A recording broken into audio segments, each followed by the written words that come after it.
Okay. Wow. It's not in focus. As I was saying. So that first video did extremely well. Thank you. And welcome to all the newcomers. And if you're at home right now thinking, didn't this guy get like 100 views? Didn't this guy get like a shut up? Okay. It got like 21 likes. So, yeah. Activision Blizzard has been in the news a lot lately, either due to the Microsoft acquisition, or the sexual harassment and overall sexist culture towards women within the company. But I'm not talking about either of those today. The quality assurance division of the game studio Raven Software, which is a subsidiary of Activision Blizzard, have been working towards forming a union over the past months called the Game Workers Alliance. Due to excessive overtime, also known as crunch time, poor wages, and a recent 1/3 of their division being laid off. Raven Software have worked on various titles over the years, such as Wolfenstein, Quake, Hexen, and pretty much the entire Call of Duty franchise, which is what they predominantly work on these days. Last week, a formal request was made to Activision Blizzard to voluntarily recognize the Game Workers Alliance. Activision Blizzard, however, did not respond. The division state that more than 80% of the 34 workers are in favor of unionization, and without recognition by Activision Blizzard will now seek an election with the National Relations Labor Board. If successful, and it seems as though it very much will be, Activision Blizzard and Microsoft must legally acknowledge the union and start working with them. After this announcement was made, the remaining Raven Software quality assurance testers that were not laid off were split into different departments. Which Razer elaborates, a professor of labor and employment law at Cornell University says that the timing of Activision Blizzard's Raven announcement raises the question of whether they are retaliating against QA employees because of their union activities. Now this is actually huge news that isn't getting the attention I think it deserves. Like in comparison to the Microsoft acquisition or the lawsuit going on, no one's really noticing it at all. If the GWA are successful, it would be an unprecedented first ever union of its kind in North America. A workers' union in a major gaming development studio.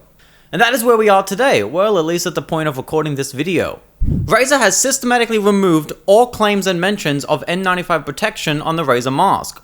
And if you're sitting there thinking, I'm sorry, the Razer what? Yes, Razer decided to make an RGB gaming mask because it's Razer, of course they did.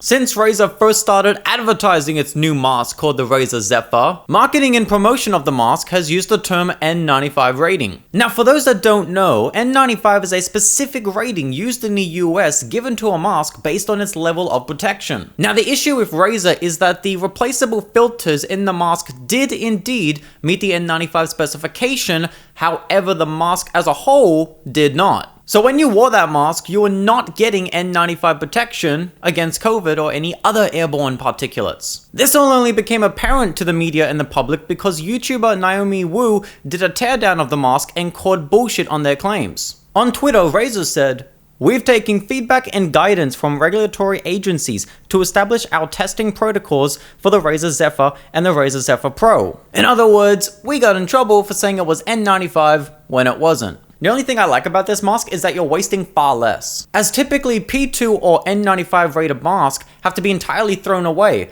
whereas with this mask you only have to replace the filters. Is what I would say if the mask actually worked. As we just found out, it's not actually N95 rated, and so you're really just paying to have this big expensive RGB light on your head. So let me just reiterate this one last final time.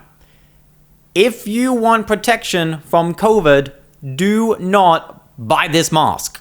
The Reddit sub Antiwork was briefly taken down and it feels like the entire internet is talking about it. Let me catch you up. r/Antiwork started as a community of anarchists with approximately 100,000 users as of March 2020. However, has exploded throughout the duration of COVID to now 1.7 million. Much of those who have found their home in the anti-work movement may not be the most well-read in anarchist or Marxist theory, however derive their knowledge of coercion and exploitation of capitalism through their own lived experiences. But of course, with such rapid growth, the sub has broadened politically, now ranging from full-blown anarchists to social democrats just wanting to reform the system. However, a quick look at the sidebar or the friends clearly shows the formal stance of the mods. On January the 26th, longtime anti-work moderator Doreen Ford went on to Fox News to represent the sub and the movement as a whole. And although the interview went honestly pretty badly, the reaction was catastrophic. People were ripping apart and picking apart every little detail about the interview and firing non-stop abuse towards Doreen. All because they convinced themselves that Doreen had single-handedly destroyed the entire Antiwork movement. Alright, my hot take. Do you know how many people actually care about this? People that don't hyperlive on Reddit or Twitter? It seems like the entire Antiwork movement is dead, and people are certainly acting like it is. But outside of Reddit and a few online articles that are just talking about the drama, it's not a thing that anyone is caring about. I just feel like this was a way overblown reaction by the Antiwork community. And even if every TV talk show and every newspaper front page was mocking the anti-work movement as lazy and entitled, workers have been dunked on with low wages, horrific work conditions, increasing wealth inequality, casualization and precarious work becoming the norm, and so much more for countless years, and it's only going to continue to get worse. So no, your movement is not dead, okay? Doreen took an L. Was kind of cringe, kind of awkward, yeah, okay? But in less than a week from now, no one, including Reddit, is gonna be talking about this at all. I love you, Reddit. I do. But please, stop being children about this. Not a force at war in Europe against the Germans. And for that we need power. And there's only one way to get power. Organize. All the workers together. One big union. And the war the IWW wants you to get into is class war. Not a war in Europe. War against the capitalists. Believe